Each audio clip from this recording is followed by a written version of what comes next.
a matter of life and death அப்படின்னு போட்டிருக்கு. வாழ்வா சாவாங்கிற போராட்டம் அப்படின்னு அர்த்தம் தமிழில். Christ not only died for us substitution but we died with him identification.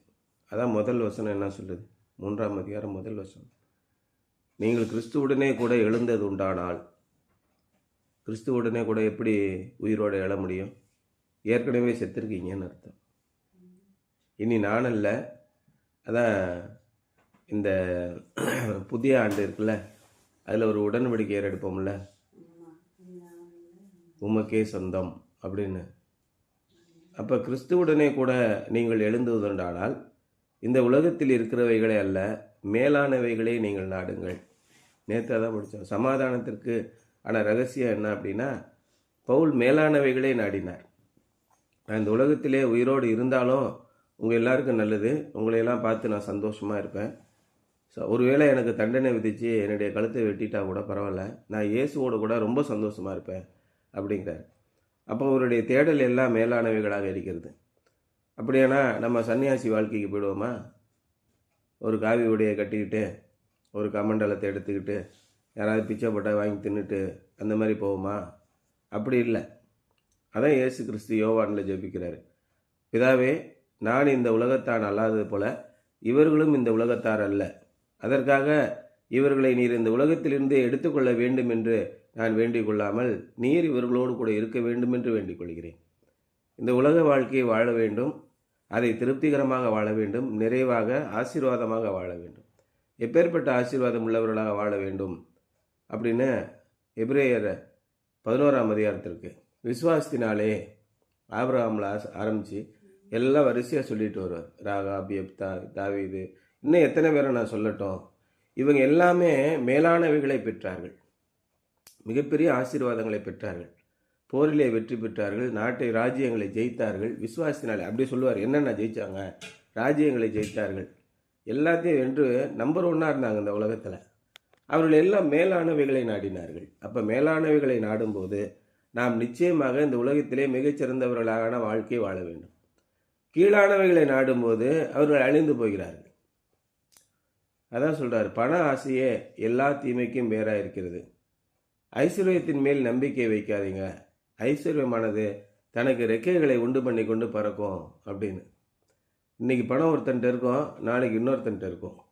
அதன் மீது நம்ம நம்பிக்கை வைக்காதீங்க, இறைவன் மீது நம்பிக்கை வைங்க அப்படின்னு சொல்கிறார். அப்போது இறைவன் மீது நீங்கள் நம்பிக்கை வைத்திருந்தீர்கள் என்றால் இந்த உலகத்திற்கானவைகளுக்கு நீங்கள் ஏற்கனவே செத்துட்டீங்கன்னு அர்த்தம். நீங்கள் ஏற்கனவே செத்துருந்தால் தான் இயேசு கிறிஸ்துவோடு உயிரோடு எழ முடியும். 1ஆம் வசனம் என்ன போட்டிருக்கு பாருங்க.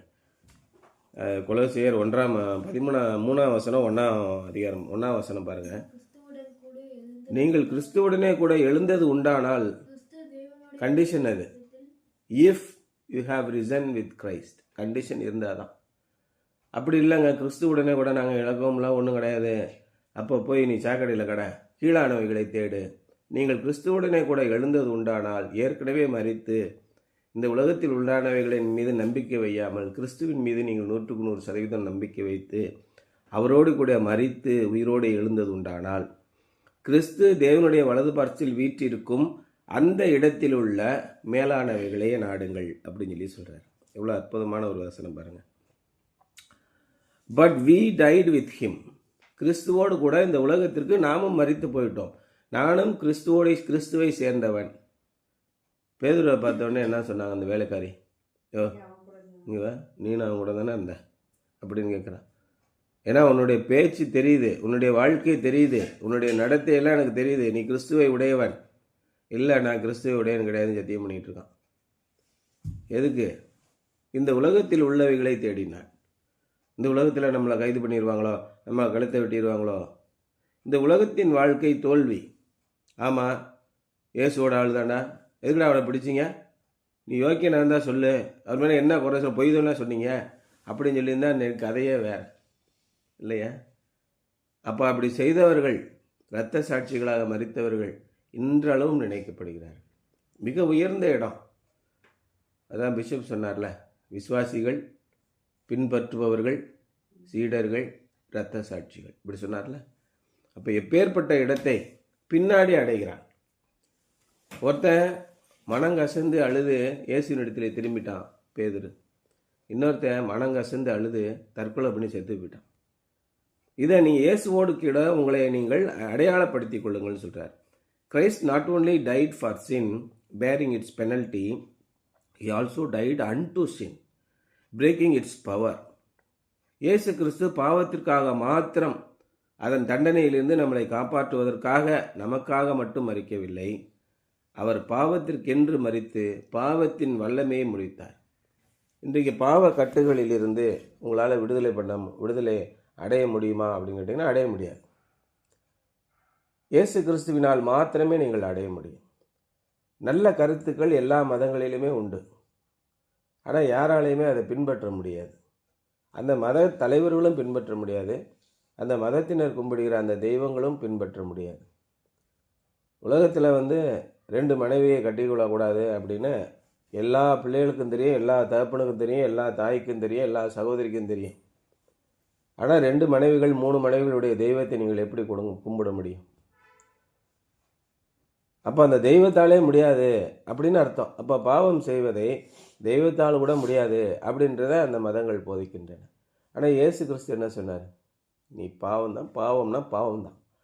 நீ என்னிடத்துல வா. பாவத்தை வெல்வதற்கான பாவத்தின் கூரை ஒடித்தார் இல்லையா? சாவின் கூரை அவர் முறித்தார். இயேசு கிறிஸ்துவுக்குள் நீங்கள் வந்துட்டீங்கன்னா இந்த வல்லமையெல்லாம் கிடைக்கும். என்னாலே அன்றி உங்களால் ஒன்றும் செய்ய முடியாது. நானே மெய்யான திராட்சை செடி, நீங்கள் கிளைகள். ஒரு கிளை திராட்சை செடியோடு இணைந்திருந்தால்தான் மிகுந்த கனிகளை கொடுக்கும். திராட்சை செடியிலேருந்து உங்களை கட் பண்ணி போட்டுட்டா கருகி போயிடுவீங்க. உங்களெல்லாம் சுருட்டி அக்கினியிலே போடுவதற்குத்தான் ஏதுவாக இருக்கும்னு சொல்லி சொன்னார் இல்லையா? He also died unto sin, breaking its power, because we are in Christ through the work of the Holy Spirit. பரிசுத்த ஆவியானவரின் செய்கையின் வாயிலாக நாம் கிறிஸ்துவுக்குள் இருக்கிறோம். அதான் அவர் சொல்கிறார். 1 கொரிந்தியர் 12:13. We died with Christ. இயேசு கிறிஸ்துவோடே நாம் இந்த பாவத்திற்கும் இந்த உலகத்திற்கும் மரித்து போய்விட்டோம். என்னுடைய காசு, என்னுடைய வீடு, என்னுடைய வீட்டில் என் காசை திங்கிறக்காக வந்திருக்கான் அப்படின்னு ஒரு கிறிஸ்தவனும் அவனுடைய அப்பாவும் பல வருஷமாக 40 வருஷமாக நினச்சிட்டு இருந்தானா இவனை மாதிரி ஒரு கேடு கட்டவன் எவனா இருக்க முடியும்? 2 நாளைக்கு முன்னாடி தான் எனக்கு ஒரு சிந்தனை. ஒருத்தன் நம்மகிட்ட பணம் வாங்கி ஏமாற்றிட்டு ஓடிட்டான். ரொம்ப ஏழ்மையான நிலையில் இருக்கான். அவனால் தர முடியாது. ஒருத்தவங்க ஃபோன் வாங்கிட்டு போயிட்டாங்க. அப்புறம் வேலைக்கு வரல. ஆனால் அவங்களுக்கு அந்த ஃபோனுக்குரிய காசை கொடுக்க முடியாது. அதை நம்ம என்ன பண்ணணும்? திரும்ப கழுத்தை பிடிச்சி கேட்கலாம், இல்லைன்னா வேணான்னு விட்டுடலாம். இந்த பணம் என்னுடைய பணம் இல்லை, இந்த பணம் எனக்கு இறைவன் கொடுத்த பணம். ஏழைக்கு இறங்குகிறவன் கர்த்தருக்கு கடன் கொடுக்கிறான். அவன் கொடுத்ததை அவன் வட்டியும் முதலுமாக இறைவன் நமக்கு திரும்ப தருவான். சரிப்போ, அவனுக்கு கொடுக்கறதுக்கு அவனுக்கு தகுதி இல்லை. அப்போ போட்டோம். நீ கோயிலில் கொண்டு போய் 20,000 30,000 50,000 கொடுக்கறத விட இது அதை விட மேலானதுன்னு இறைவன் நினைக்கிறார். இப்பேற்பட்ட ஒரு சூழ்நிலை வரும்போது உங்களை எப்படி வீடுகளிலே ஏற்றுக்கொள்ளாமல் இருக்கிறார்கள்? உங்களை ஒரு வீடுகளிலே ஏற்றுக்கொள்ளாதிருந்தால் அவன் காலிலே வாசலில் உங்கள் காலில் படிந்த தூசியை தட்டி விட்டு இனிமேல் வீட்டு போகாதீங்கன்னு எழுதியிருக்கு. யார் சொன்னார்? இயேசு தன்னுடைய சொந்த வாயினால் சொன்னார். அவனுக்கும் உங்களுக்கு இனிமேல் சம்பந்தமே கிடையாதுன்னார். அப்பேற்பட்ட மோசமானவர்கள் இந்த உலகத்திலே இருக்கிறார்கள். ஏன்? அவர்கள் கிறிஸ்து தேவனின் வலது பாசத்தில் இருக்கிற அந்த இடத்தில் உள்ள மேலானவைகளை அவர்கள் நாடவில்லை. இவர்களை எல்லாம் நீங்கள் பார்த்து உணர்வடையுங்கள். நீங்கள் எப்படி இருக்கணும்? இப்படி இருக்கக்கூடாது. கிறிஸ்து தேவனுடைய வலது பாசத்தில் வீட்டிற்கும் அந்த இடத்தில் உள்ள மேலானவைகளை நாடுங்கள். அப்பொழுது இவைகள் எல்லாம் உங்களுக்கு கூட கொடுக்கப்படும். கடுமையான ஆசீர்வாதத்தை ஆண்டவர் தருவார். அப்போ கிறிஸ்துவின் எண்ணமும் சிந்தனையும் உங்களிலே இருக்க வேண்டும். எப்படி இருக்கும்? பரிசுத்த ஆவியானவரின் செய்கையின் மூலமாக நீங்கள் கிறிஸ்துவுக்குள் ஒளிந்திருப்பீர்கள். அதான் சொல்றார். breaking its power, because we are in Christ through the work of the Holy Spirit. We died with Christ. This means that we can have victory over old sin nature that wants us to control. உங்களுடைய குணாதிசயங்கள், உங்களுடைய கோபங்கள்லாம் எப்படி இருக்கும்? அப்பாவுக்கு வர கோபம் தான் உங்களுக்கு இருக்கும், அப்பாவுக்கு வர சிந்தனைகள் தான் உங்களுக்கு இருக்கும்.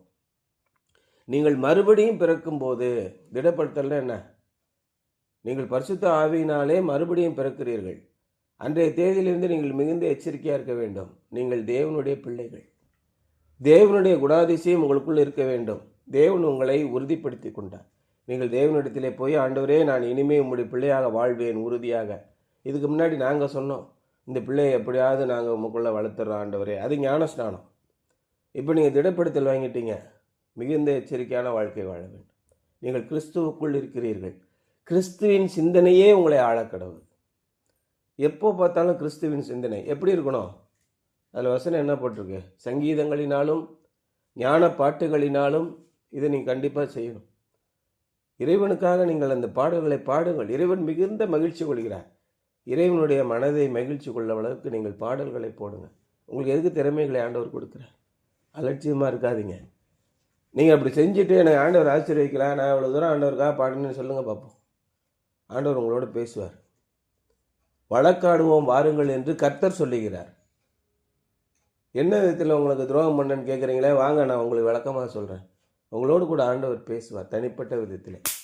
அப்படி பேசும்போது உங்களுக்கும் ஆண்டவருக்கு நடுவில் மிக நெருக்கிய நண்பு வேண்டும். அந்த உறவு ஏற்படும். ஏன்? நீங்கள் கிறிஸ்து அங்கே தேவனுடைய வலசுபாரத்தில் விட்டிருக்கிற அந்த மேலானவைகளை நீங்கள் தேடுகிறீர்கள்னு அர்த்தம். அவரோடு கூட பேசுங்க. எனக்கு இந்த பாடம் கஷ்டமாக இருக்குது, எனக்கு சொல்லித்தாங்க. ஏன் சொல்லித்தர மாட்டேங்கிறீங்க? எல்லாருக்கும் சொல்லிக் கொடுப்பீங்களா? எங்களுக்கு சொல்லிக் கொடுக்க மாட்டீங்களா? ஒருவன் ஞானத்திலே குறைவினல் வந்தால் என்னிடத்தில் கேளுங்கன்னு நீங்கள் சொன்னீங்களே, எனக்கு சொல்லிக் கொடுங்க, கேளுங்க. ஆச்சரியமான விதங்களிலே ஆண்டவர் உங்களோடு பேசுவார், உங்களை வழிநடத்துவார். அதான் சொல்கிறார், we died with Christ. This means that we can have victory over the old sin, old nature of our parents and that wants us to control. அப்போ நம்முடைய பெற்றோர்களுடைய குணாதிசயங்கள் நம்மளை இந்த உலகத்திலே கட்டுப்படுத்த முயற்சிக்கும். அவைகளிலிருந்து விடுபட்டு கிறிஸ்துவினாலே நீங்கள் மேலானவைகளை தேடுவீர்கள். someone has said life is what you are alive to. So ஒருத்தர் சொன்னார், வாழ்க்கை என்பது என்னென்னா, நீங்கள் உயிரோடு இருக்கிறதுக்கு அதான் வாழ்க்கைங்க. வாட் யுவர், நீ எதற்காக உயிரோடு இருக்கிறீர்களோ அதுதான் வாழ்க்கை. A child may come alive when you talk about a baseball game or an ice cream cone. வாழ்க்கை என்பது, நான் கிரிக்கெட்டை பற்றி பேசினா உடனே உங்களுக்கு ஆச்சரியம் வந்துடும். அதை பற்றி நீங்கள் அவ்வளோ அளவலாவே பேசுவீங்க. ஒருத்தவங்க நம்ம வீட்டுக்கு புதுசாக வந்திருக்காங்க. நம்முடைய ஆர்வங்களை தெரிந்து கொள்வார்கள். Interest, what we are interested in, அதை தெரிஞ்சுக்கிட்டு, கிரிக்கெட்டில் நீ கிரிக்கெட் பார்ப்பியா, என்ன ஸ்கோர் எடுத்திருக்கான் அப்படின்னு சொல்லி சும்மா ஒரு கேள்வியை போட்டோன்னே நம்ம என்ன பண்ணுவோம், அதை பேசி இதை பேசி அந்த கிரிக்கெட் சம்மந்தமான ரொம்ப ஆர்வலாக அவங்களோட பேசுவோம். உடனே நம்மளை பற்றி அவன் புரிஞ்சு வச்சுருக்கான்னு அர்த்தம். அதுக்கு பேர் என்னது? குக்கீஸ். அதானே? இன்னைக்கு கம்ப்யூட்டர் நம்மளை எப்படி கண்டுபிடிக்குது? நம்ம எதை அதிகமாக பார்க்குறோமோ அதாக கொடுக்கும். ஏன்னா உள்ள குக்கீஸ் பில்டப் ஆகிருக்கு. அது திரும்ப அந்த பாட்டோ, அந்த வீடியோ, அந்த ஃபோட்டோ, இது மாதிரி கொடுத்துக்கிட்டே இருக்கும். அது மாதிரி உங்களை பார்த்து உங்களுக்கு எதில் இன்ட்ரெஸ்ட் இருக்குன்னு அவன் தெரிஞ்சுக்கிட்டு 2 கேள்வியை கேட்டு உங்களை உசுப்பேற்றி விட்டு போயிடுவோம். உங்களுக்கு ஐஸ்கிரீம் பிடிக்குதுன்னா, இது இந்த ஐஸ்கிரீம் நல்லா இருக்குமே, அருண் ஐஸ்கிரீமு, அதில் இன்னொன்று வந்திருக்கு, அது என்னது? அருண் ஐஸ்கிரீம் இல்லையா, ஐபேக்கோவா? அது அருண் ஐஸ்கிரீம் பிராண்டு தான். 2 ஒரே கம்பெனி தான். ஆமாம்மா, அது நீ போட்டு பாரு. காஸ்ட்லியான பிராண்ட் விற்கிறக்காக ஐபேக்கான்னு புதுசாக பிராண்ட் ஓப்பன் பண்ணான். நீ படித்து பாருங்கள், நிறைய உங்களுக்கு பிஸ்னஸில் நிறைய விஷயம் இருக்குது. லோ கிளாஸ் பீப்புளுக்காக அருண் ஐஸ்கிரீம் கொண்டு வந்தான். ஹை கிளாஸ் பீப்புளுக்காக தனியாக ரீட்டைல் அவுட்லெட்டுன்னு பேர். அது அவங்களோட own retail outlet. Arun ice cream எல்லா கடைகள்லையும் வச்சுருப்பான். ஐபேக்கோ கடைகளில் இருக்காது, ரீட்டைல் அவுட்லெட்டு தான் இருக்கும். உங்களை கவர்ந்து இழுப்பதற்காக எல்லாமே நடக்கும். உங்களை கிளப்பி விடுறான். அதுதான் வாழ்க்கைன்னு நீங்கள் நினைக்கிறீங்க. You talk about a baseball game or an ice cream cone, உடனே பிள்ளைங்களாம் ரொம்ப ஆச்சரியப்படுவாங்க. அதான் அவங்களுடைய வாழ்க்கை. A teenager may come alive when you mention cars or dates. ஒரு கார்களை பற்றி புதுசாக கார்களை பற்றி, பைக்கை பற்றி பேசுனீங்கன்னா உடனே அவங்க உற்சாகமாக அதை பற்றி பேசுவாங்க இல்லையா? Paul wrote, for to me to live is Christ. பிலிப்பியரில் நேற்று படித்தோம்ல, எனக்கு கிறிஸ்து எனக்கு உயிர், எனக்கு வாழ்க்கை, எனக்கு கிறிஸ்து தான் என்னுடைய வாழ்க்கை. கிறிஸ்து எனக்கு ஜீவன் அதில் எழுதியிருக்கோம். சாவு எனக்கு ஆதாயம்னு எழுதியிருக்கோம். உங்களுக்கு புரிஞ்சிக்கவே முடியாது, அது பிராமண பாஷையில் எழுதியிருக்கு. கிறிஸ்து தான் எனக்கு உயிர், கிறிஸ்து தான் எனக்கு வாழ்க்கை, என் வாழ்க்கையே கிறிஸ்து தாங்க, செத்தா நான் சந்தோஷப்படுவேன், எனக்கு லாபங்க, போங்கங்க அப்படிங்கிறான். இந்த உலகில் நான் வாழ்கிறது நான் கிறிஸ்துவுக்காக வாழ்கிறேன், நான் செத்து விட்டா எனக்கு சந்தோஷம், நான் கிறிஸ்துவோட எப்போ போயிடுவேன், அங்கேயே போயிடுவேன் அப்படிங்கிறார். Christ was Paul's life and he was alive to anything that related to Christ. கிறிஸ்துவை பற்றி பேசிட்டா அவர் தொடர்பாக எதை சொன்னாலும் அவர் உயிரோட வந்துடுவார். ஆமாம் அப்படின்னு அதை பற்றி பேசுவார். So should it be with every believer. விசுவாசிகள் அனைவரும் கிறிஸ்துவை நாமத்தினாலே கிறிஸ்துவை பேசிக்கொண்டே இருக்கணும், கிறிஸ்துவை சிந்தித்து கொண்டே இருக்கணும். கிறிஸ்துவின் சிந்தையே உங்களை ஆள கடவுது அப்படிங்கிறார். Years ago I heard a story about 2 sisters who enjoyed attending dances and wild parties. பல ஆண்டுகளுக்கு முன்பாக 2 சகோதரிகளை பற்றிய ஒரு கதையை நான் கேட்டேன். அவர்கள் என்ன பண்ணுவாங்க, நைட்டானா டான்ஸுக்கு போவாங்க, குடிச்சிட்டு கும்மாளம் அடிச்சுக்கிட்டு இருப்பாங்க. Then they were converted and found new life in Christ. அதன் பின்பாக அவர்கள் மனம் மாறி கிறிஸ்துவிலே புதிய வாழ்க்கையை கண்டார்கள். They received an invitation to a party and sent their RSVP in these words: "We regret that we cannot attend because we recently died." மறுபடியும் அவங்கள பார்ட்டியில் வந்து கலந்துக்கிறதுக்காக ஒரு இன்விடேஷன் அனுப்பியிருந்தாங்க. இப்போல்லாம் இன்விடேஷன் எப்படி வருது, வாட்ஸ்அப்பில் வரும். நீங்கள் எஸ் ஆர் நோ கலந்துக்கலாம், நீங்கள் கலந்துக்கிறீங்களா இல்லையான்னு அதை கிளிக் பண்ணலாம். அது பேர் என்னது, கூகுள் ஃபார்ம். கூகுள் ஃபார்ம் வாட்ஸ்அப்பில் வருதுல்ல. வெஜிடேரியன், நான் வெஜிடேரியன், எத்தனை பேர் வரீங்க, 2 or 3, how many are you coming? அப்போ உங்களுக்கு ஸ்லாட் அங்கே புக் பண்ணுவாங்க. அதே மாதிரி இந்த ஆர்எஸ்விபி அப்படிங்கிறது நமக்கு அனுப்புவாங்க, பதில் நம்ம அனுப்பணும், எங்களால் வர முடியல அப்படின்னு. அப்போ வர முடியல அப்படின்றதுக்கு அவங்க என்ன மெசேஜ் அனுப்புகிறாங்க, வி ரெக்ரெட், ரொம்ப மனவேதனையாக இருக்குது, we cannot attend the party, இந்த பார்ட்டிக்கு எங்களால் வர முடியாது, பிகாஸ் வி ரீசெண்ட்லி டைட், நாங்கள் சீக்கிரம் வந்து சமீபத்தில் நாங்கள் செத்து போயிட்டோம் அப்படின்னு. Because we died for this world and we have risen with Christ, இல்லையா? Now we are seeking those things that are எங்கே இருக்கு, வித் ஜீசஸ் கிரைஸ்ட். அவர் அங்கே பிதாவின் வலது பாசத்திலே விட்டிருக்கிறார், அந்த இடத்தில் உள்ளவைகளை நாங்கள் தேடுகிறோம் என்று சொன்னார். நாமும் அது மாதிரி மரித்தவர்களாக வாழ்வா சாவாங்கிறது தான் போராட்டம் நமக்கு. இந்த உலகத்திற்கு நீங்கள் மரித்து கிறிஸ்துவுடனே கூட எழுந்திருங்கள், இதுதான் நமக்கு ரொம்ப முக்கியம். Something to Pander, what makes you come alive. இந்த உலகத்திலே எதை பற்றி சொன்னால் நீங்கள் உடனே உயிரோடு எழுகிறீர்கள், உடனே உங்களுக்கு ஆர்வத்தை எது குதூகலமாக்குகிறது? Do anything, any of these things interfere with your being able to exclaim, "For to me to live is Christ"? என்னை பொறுத்த வரைக்கும் எனக்கு இந்த உலகத்திலே வாழ்வது என்பது கிறிஸ்துவுக்காக நான் வாழ்கிறேன், என்னுடைய வாழ்க்கையை கிறிஸ்துவுக்காக வாழ்கிறேன் என்று சொல்வது உங்களை குதூகலப்படுத்துகிறதா, உங்களை உற்சாகப்படுத்துகிறதா, அல்லது எது உங்களை உற்சாகப்படுத்துகிறது? நீங்கள் உலகத்திற்கு மரித்தவர்களாக இருக்கிறீர்களா அல்லது கிறிஸ்துவுக்கென்று பிழைத்தவர்களாக இருக்கிறீர்களா? அதுதான் அவர் இன்னைக்கு கேட்குறாரு. அதான் இன்றைய சிந்தனை.